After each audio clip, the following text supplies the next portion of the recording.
আসসালামু আলাইকুম সবাইকে। আমার বেকার ভিডিও চ্যানেলে আপনাদেরকে স্বাগতম। দেখতে পাচ্ছেন আমার এই ষাঁড় বাছুরটি এখানে কত মজা করে ঘাস খাচ্ছে। আমার এই ষাঁড়টির বয়স হচ্ছে 15 মাস। 15 মাস বয়সের এই ষাঁড় বাছুরটি যেটুকুই হয়েছে আলহামদুলিল্লাহ। আমার এই ষাঁড়টির একটি ভিডিও আমার চ্যানেলে আছে, সেটি 5 মাস আগের একটি ভিডিও, যেটি আপনারা স্ক্রিনে দেখতে পারবেন। যদি আপনারা সেই ভিডিওর সাথে এটাকে কম্পেয়ার করেন তাহলে আপনারা বুঝতে পারবেন যে এই ষাঁড় বাছুরটির পরিবর্তন কতটুকু হয়েছে। একদম চেঞ্জ হয়ে গেছে, কালার একদম চেঞ্জ, আপনারা দেখতেই পাচ্ছেন। আর এই যে কপালের মধ্যে আপনারা দেখতে পাচ্ছেন সাদা, এটাকে আমরা বলি ছান কপালি।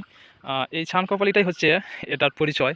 আগের যেই ভিডিও আছে আপনারা ওইটার সাথে মিলিয়ে দেখবেন যে ওই 5 মাস আগের ভিডিওতে কিন্তু এই বাছুরটির কপালে এই সাদা চিহ্নটি ছিল। এটা থেকে আপনারা এটাকে এই মিলাতে পারবেন। দেখে 5 মাস আগের ভিডিও আর এখন যেই ভিডিওটা দেখেন কতটুকু চেঞ্জ হয়েছে। মাশাআল্লাহ, সবাই কিন্তু মাশাআল্লাহ বলবেন একবার।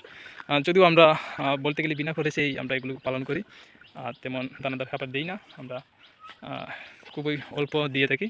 আর এভাবেই ছাড়া আমাদের গরুগুলো এভাবেই ঘাস খায়, খড় খায়, দেখতেই পাচ্ছেন।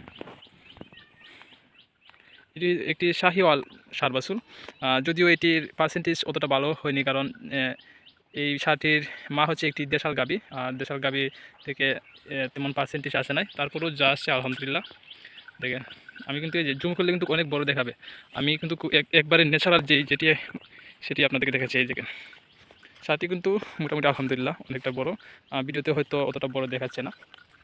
তো মূলত ভিডিওটি করছি এজন্যই যে 5 মাস আগের আমার যে ভিডিওটা আমি আগে দিয়েছিলাম, সেই ভিডিওটা আমি দেখার পরে আমার বাচ্চাটাকে আমি চিনতে পারিনি। মানে আসলে অনেকটা চেঞ্জ হয়ে গেছে, আমি তো সবসময় দেখছি, সেজন্য ওরকম বুঝতে পারিনি। হঠাৎ করে যখন আমি আবার ওই ভিডিওটা দেখলাম, তারপর দেখলাম যে আমার এই ষাঁড়টি একদম চেঞ্জ, পুরোপুরি চেঞ্জ। প্রথম থেকে কেউ বুঝতেই পারবে না, তবে এই যে কপালের মধ্যে যে সাদা চিহ্নটি, এটি দেখলে সবাই মিলাতে পারবে। তো আজকের ভিডিওটি এই পর্যন্তই। সবাই ভালো থাকবেন, সুস্থ থাকবেন। আল্লাহ হাফিজ।